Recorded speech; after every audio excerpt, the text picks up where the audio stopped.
इन लड़कियों को मुसलमान लड़के क्यों पसंद है? हाँ, ये मुझे हमेशा लगता है कि ये कहते इनको शर्म नहीं आती।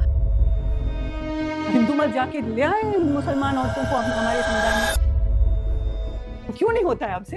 तो ये कहने में उनको शर्म नहीं महसूस होती कि हमसे नहीं होता, वो करते हैं, वो हमारी लड़कियों को छूते हैं। लव जिहाद वाला मामला ना एक बेबसी का प्रकट करना है, अपनी बेबसी प्रकट कर रहे हैं ये हिंदू मर्द। मुसलमान मर्द होंगे इतने ही डिजायरेबल, बहुत ही अट्रैक्टिव होते हैं, बहुत ही अट्रैक्टिव होंगे, क्या कह सकते हैं।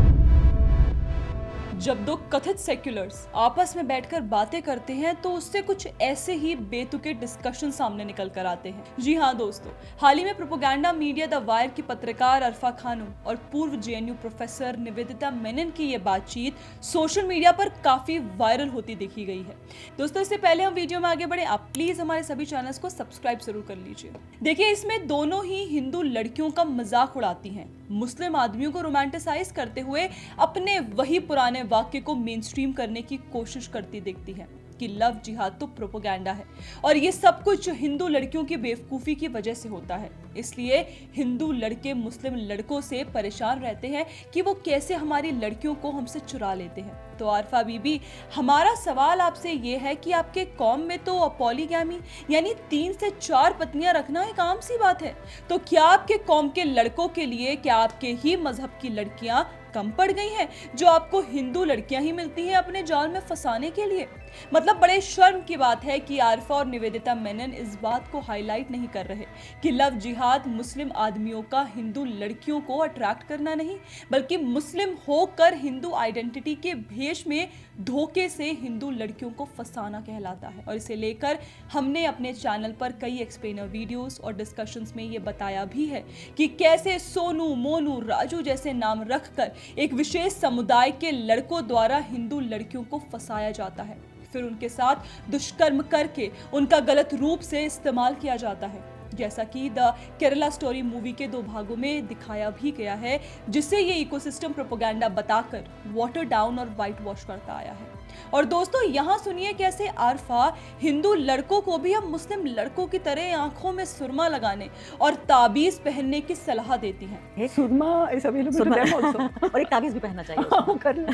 अरे मोहतरमा, पहले अपने कौम वालों से पूछिए कि वो क्यों अपने मजहब को छोड़कर हिंदू लड़कियों को धोखे से फंसाते हैं। बाद में किसी और लड़की को आप पटाने की राय दीजिएगा उन्हें। देखिए दोस्तों, इसी बीच निवेदिता मेनन भी अपने असली अर्बन नक्सली मोड में एक्टिवेट होती है और कश्मीर का मुद्दा लाकर ये नैरेटिव दिखाती है कि देखो, वहां तो छात्रों को केंद्र सरकार द्वारा प्रोग्रेस नहीं करने दिया जा रहा। तो अगर आप चाहते हैं कि जम्मू कश्मीर के लोग मुख्यधारा का भाग बने, लेकिन और तो वो नहीं है ना, वो तो सिर्फ कहने की बात है। बिल्कुल। दोस्तों, याद कीजिए,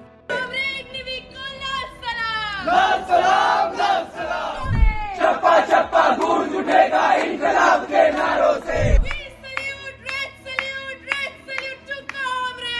आपने कश्मीर फाइल्स तो देखी होगी, उसमें आपको पल्लवी जोशी का जो रोल है वो भी याद होगा, कैसे एक प्रोफेसर यंगर जनरेशन को ब्रेन वॉश करती है फॉर हर ओन एजेंडा। ये वही निवेदिता हैं जिन्होंने जेएनयू की लाल सलाम राजनीति की फ्लैग बेरर रही हैं, कश्मीर को इंडियन ऑक्यूपाइड टेरिटरी बुलाती हैं और बाकी इनके ड्यूबियस पास्ट की पोल पट्टी हमने अपने एक पुराने वीडियो में काफी विस्तार से बताई है, जिसका एक स्निपेट आप यहाँ देख सकते हैं। 2017 में राय सरकार द्वारा फेसबुक पर जारी की गई एक सूची में कई प्रोफेसरों पर महिला छात्रों के साथ यौन उत्पीड़न के आरोप लगाए गए थे। कई पीड़ित महिलाएं जो कानूनी कार्रवाई से डरती थी, गुमनाम रूप से अपनी आपबीती साझा कर रही थी। लेकिन हार्वे विंस्टीन जैसे मामलों के बाद जब दुनिया भर में महिलाएं हिम्मत कर सच बोलने लगी, उसी समय भारत में खुद को फेमिनिज्म का झंडाबरदार बताने वाले कुछ लोग इन आवाजों को दबाने में लगे दिखे और उस विवादित सूची में निवेदिता मेनन का नाम भी शामिल था। 2017 में ही निवेदिता मेनन पर आरोप लगा कि उन्होंने चयन समिति के एक निर्णय पर हस्ताक्षर करने से इनकार कर दिया, ये कहते हुए कि दलित उम्मीदवार अंग्रेजी में अच्छे नहीं है। इतना ही नहीं, उन पर दलित छात्र के साथ नेम कॉलिंग का भी आरोप लगा। हालांकि चयन समिति, SC/ST ऑब्जर्वर और जेएनयू प्रशासन ने उनकी आपत्ति को खारिज करते हुए उस उम्मीदवार की नियुक्ति सुनिश्चित की। दिलचस्प बात यह है कि खुद को नारीवादी कहने वाली मेनन ने अपनी किताब सीइंग लाइक अ फेमिनिस्ट में लिखा कि एकेडमिक माहौल में यौन उत्पीड़न की परिभाषा अलग होनी चाहिए, क्योंकि युवा छात्रों पर शिक्षकों की टिप्पणियों का गहरा असर होता है। लेकिन सवाल यही है, जो बात दूसरों को सिखाई जाए, क्या उसे खुद पर भी लागू किया गया?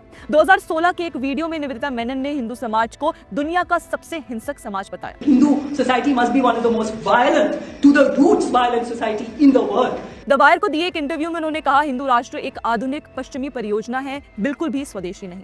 2022 में उन्होंने एक और विवाद जोड़ते हुए कहा कि सेना के जवान देश सेवा नहीं रोटी के लिए काम करते हैं। सीए विरोधी प्रदर्शनों में अरुंधति रॉय और योगेंद्र यादव के गैंग के साथ सक्रिय दिखाई देने वाली मेनन ने पुलिस पर सवाल उठाते हुए यहां तक कहा कि क्या पुलिस हिंदू राष्ट्र की निजी सेना है।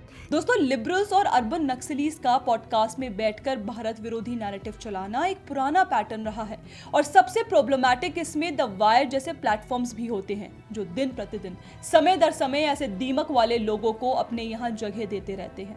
तो इसलिए जब भी आप लोग ऐसे पॉडकास्ट और डिस्कशंस देखें तो सिर्फ उनकी बातों को नहीं बल्कि उनके हिडन नैरेटिव्स और पैटर्न्स को भी ध्यान से समझिए। फिलहाल इस पूरे मुद्दे पर आपकी क्या राय है हमें कमेंट सेक्शन में जरूर बताइएगा। जय हिंद।